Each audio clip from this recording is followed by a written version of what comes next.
Good day everyone, I am Dominic S. Dela Cruz and I am assigned to discuss about kinetic sculpture and constructivism. First, we had kinetic sculpture. A brief explanation of what is kinetic sculpture by all means. So this sculpture is not like any sculpture that you know guys. Kanang stagnant lang siya if ibutang siya sa side. So this sculpture can really move but it's not magic at all because this sculpture is associated with physics, engineering. It can move, it can rotate, it can change its position to achieve by like water, rain, or mechanical something. It can be motor or sensor, so that is kinetic sculpture. So, kinetic sculpture has very long line of history for it. There were a very ton of artists who experimented it throughout the history of art, but one prominent name, Nam Gabo, was the one who explored and shaped this kinetic sculpture, and he was the one to make a very distinct 20th century movement in order for the kinetic sculpture to be rampant now all over the world. So the first example of kinetic sculpture was made by no other than Nan Gabo, and this art was called standing wave. It can be moved by hand or just air. This second work of art was named Bicycle Wheel by Marcel Duchamp. So this third work of art named Light Prop for an electric stage, and this consists with 130 light bulbs that can light up the stage, and this was made by Laszlo Maholy-Nagy. So next, this artwork of art only consists of black and white, a canvas, so it performed illusion. It was still considered to be a kinetic sculpture, and the name of this art is Btled, and it was made by Victor Barcel. Next, so the name of this art, Gypsy One, and it was made by Nicolas Shire with the help of Philip, and they used an electronic brain to record colors and sound level. So that's all for the kinetic sculpture.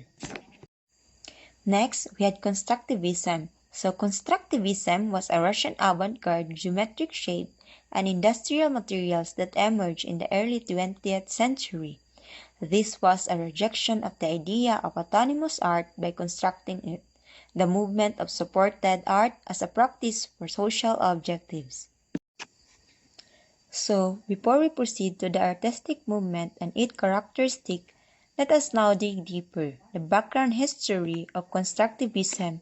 Constructivism was an artistic architectural theory that originated in Russia at the beginnings of 1930 by Vladimir Tatlin. It came fully to the fore as the art of the young Soviet Union after the revolution of 1917. The movement was conceived out of a need for a new static language. The Barrow element proposed the idea that art marking should approach a process cerebra or construction. Released from the old romantic notion, constructivist artists were reborn as a technician and or engineers who, much like scientists, were seeking solution to the modern problem. So, let's proceed to the characteristic of constructivism. So, we had listed here the 4 characteristics of it. First, constructivism is a movement focused on the construction of the art rather than the composition, which distinguished them from the traditional art movement. It tried to attain universal form, which has 3 as well as 2-dimensional art form, consisted of themes that were often geometric, minimal, experimental, and emotional. Constructivism art was devoted to modernity.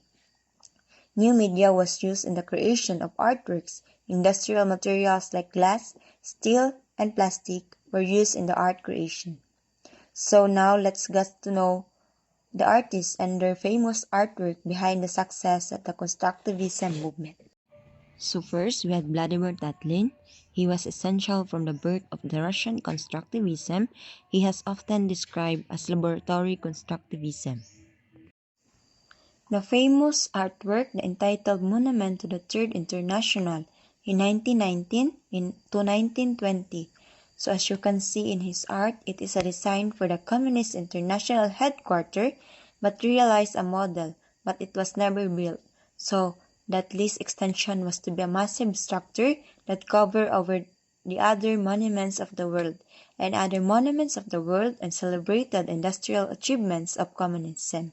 So it was the use of modern design and materials like glass. He also have other famous artwork like the seller's self-portrait and the fishmonger. So now, let's proceed to the Lazar Markovich Lazetsky. Lazar Markovich Lazetsky, also known as Lazetsky, so it was his work greatly influenced the Boss and Constructivist movement, and he experimented with the production technique and the stylistic device that go on to dominate 20th century graphic design. So this famous artwork is entitled Beat the Whites with the Red Wedge in 1919. So it is a photographic Bolshevik propaganda poster, which means the man through whose exertion the new Russia idea has become generally understood in the Western Europe.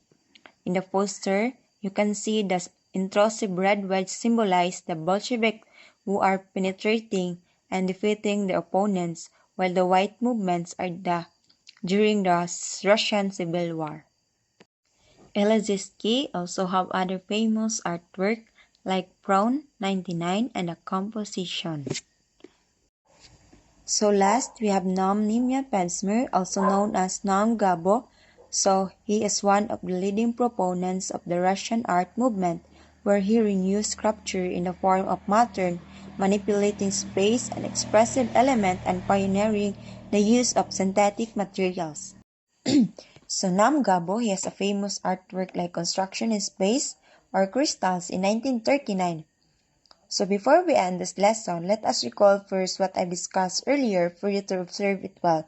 So constructivism is a simpler use of geometrical shapes and industrial materials, and it focuses on construction, not on the composition.